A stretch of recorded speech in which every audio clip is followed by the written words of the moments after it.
The issue is 10 years ago to today in 2020, the game has changed completely. As early as 2018, it was still the same trend where you came up with an item that was a great item. You went to retail stores and you got them into retail stores, and you did different placement based off of where you wanted to go in the retail store business. For instance, if you want to be on a shelf, there's something that's called slotting. It's shelf slotting, where you have to pay that retailer X amount to make sure your product is on the shelf, right? If you're not looking to pay for shelf space, there's other open areas of a retailer that you can be in. For instance, if you there's no slotting in the deli section of a retailer. So if you put your item in the deli section of a retailer, the only thing that it's going to cost you is you're going to have to put displays or racks to get it up there, because there is no shelf in the deli section, but there's no slotting to get in there. The only difference is you're going to need to hire a team that's going to be able to go out to these stores in random areas throughout, North America, to really make sure that product placement is placed right, so that as consumers walk through, they'll gravitate it towards it. Today, we've kind of changed a little bit. In 2020, with everything that's happening with COVID-19, a lot of people are gravitating towards e-com sales more. So there's really a different model today of getting a product out there that I've discussed with numerous businesses and business partners throughout the last couple of months. Going direct to consumer. So start your business off by going direct to consumer. One business that I'm working on right now is the Happy Camper. Happy Camper makes a gluten-free bread.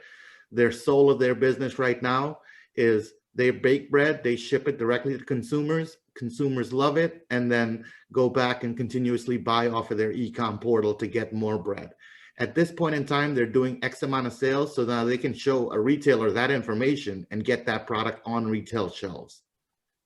And do you see the industry going in that direction, that companies are going to be looking to go directly to consumer? 100%.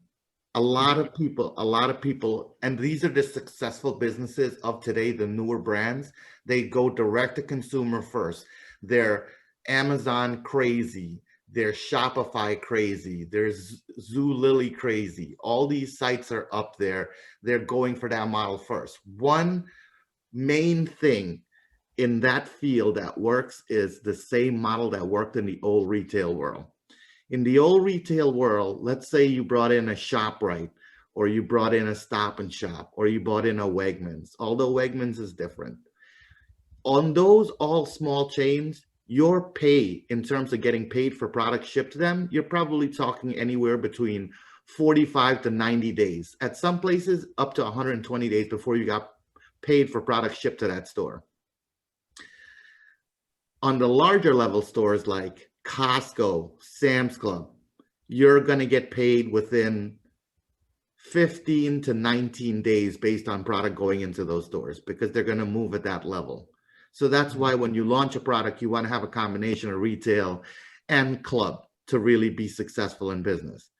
Today, if you launch on direct to consumer first e-com, your payment is right away. A consumer is going to pay via credit card right away to get their shipment, and you're going to get paid right away. You're going to have X amount of cost involved in terms of production, shipping, this, that, and the third, but you're going to get paid. The only person that doesn't really get paid right away is going to be the co-packing plant, or myself, which is Ava Manufacturing. Mm-hmm. And so what are the new challenges then that going direct to consumer would face? Because if it sounds all great, but there must be some other challenges. There is challenges. The one challenge is if you're a large level company that has, you're manufacturing millions and millions of pounds, you then need to ship that to the distribution center, pay X amount of cost to break that down from a large pallet quantity to ship out direct to consumer. That's one of the business models that I changed at Ava Manufacturing. Ava Manufacturing is connected to a warehouse and a distribution network. So instead of you paying inbound freight to ship product from a plant to a warehouse, it's all cross-docking. So that's money that goes directly into your back pocket.